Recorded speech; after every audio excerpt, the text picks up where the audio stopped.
Good morning. I hope everyone's doing well. Welcome back to our third and final daily article for the week. We already read about camels and what was the other one? Flamingos.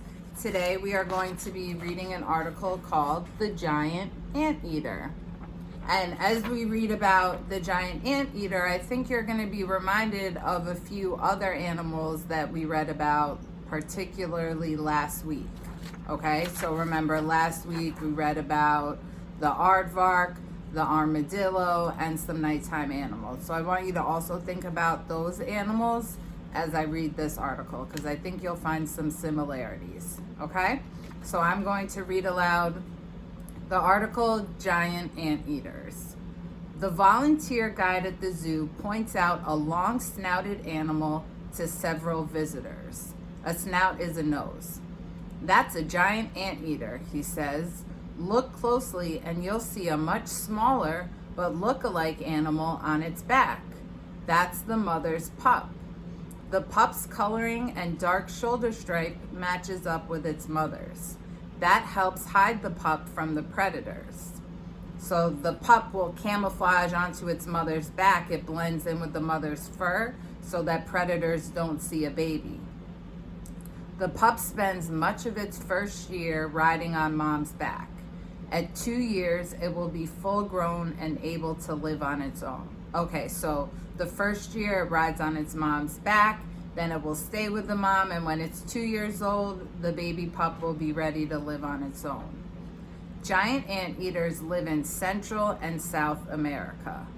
Adults weigh from 75 to over 100 pounds, so they're pretty big. They're pretty much the same size as around the same size as an aardvark, maybe a little bit smaller. They are solitary animals, coming together only to breed.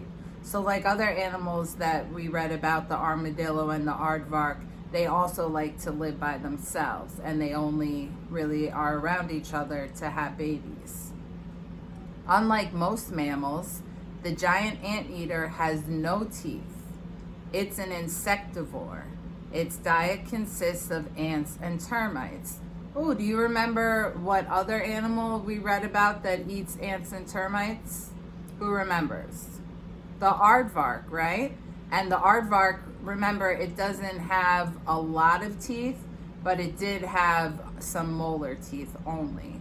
This anteater has no teeth, and it also eats insects like ants and termites. Using its great sense of smell, the anteater finds an ant or termite mound. Then it rips a hole in the mound with the sharp 4-inch claws on its front feet. Then it flicks its 2-foot-long spaghetti-like tongue in and out of the hole at lightning speed for a minute or two. So it has a really long tongue, and it just keeps sticking it into the hole to suck up the insects. Saliva and tiny backward pointing spines on the anteater's tongue capture the bugs. Wow. The anteater then moves on to another mound. This way, the anteater never destroys the mound and can feed from it again.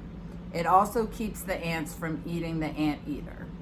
So what it's saying is that the ants, they never just stay at, the anteater never stays at one ant mound or termite mound for too long.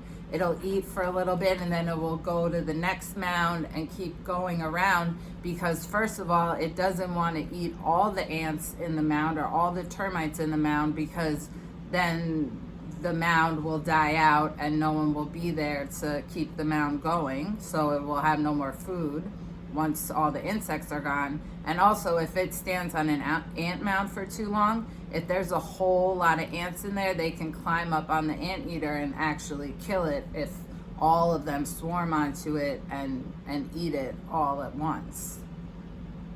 Let me see, where am I? Okay, so they move from mound to mound. An adult giant anteater eats up to 35,000 ants and termites each day.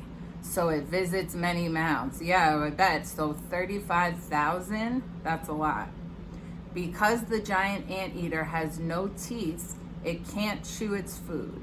Instead, insects are smashed in the anteater's mouth and in its muscular stomach. So it uses its mouth and its muscular stomach to help chew up the insects because it doesn't have any teeth. Sand, soil, and other things swallowed also help smash up the insects. So the sand and dirt from the mounds, the ant mounds and the termite mounds, it'll also mix around in the stomach and help mash up the insects. The giant anteater isn't an aggressive animal. That means it doesn't attack other animals. However, it can stand on its back legs and defend itself with its claws. These claws can rip open any attacker, so predators usually look for other prey. The anteater keeps its claws protected and sharp by walking on its knuckles.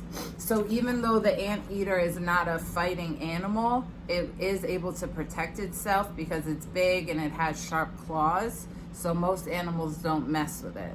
And also it said that it walks on its knuckles so that it doesn't chip its claws and the claws can stay sharp. The giant anteater has one of the lowest body temperatures of all mammals. It uses its long bushy tail as a blanket and sunshade. So it uses it kind of like as an umbrella and also as a blanket. It is a good swimmer and uses its long nose as a snorkel.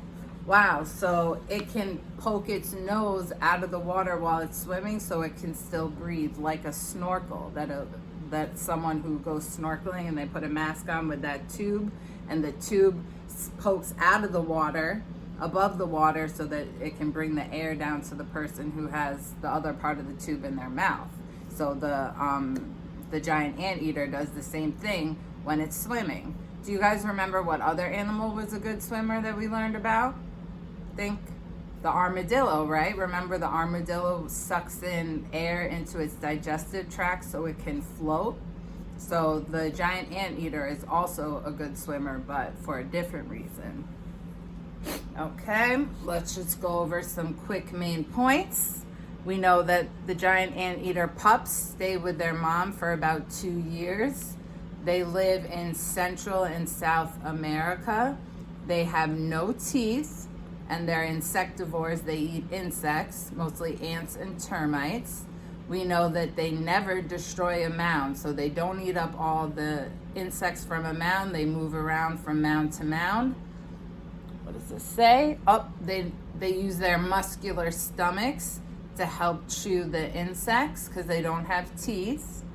They have very sharp claws that they can use to protect themselves. And we learned that they are good swimmers. They use their snouts, their long snouts, as a snorkel. Okay, great. So now you guys are going to reread the article on your own and answer the Google form questions. All right, good job.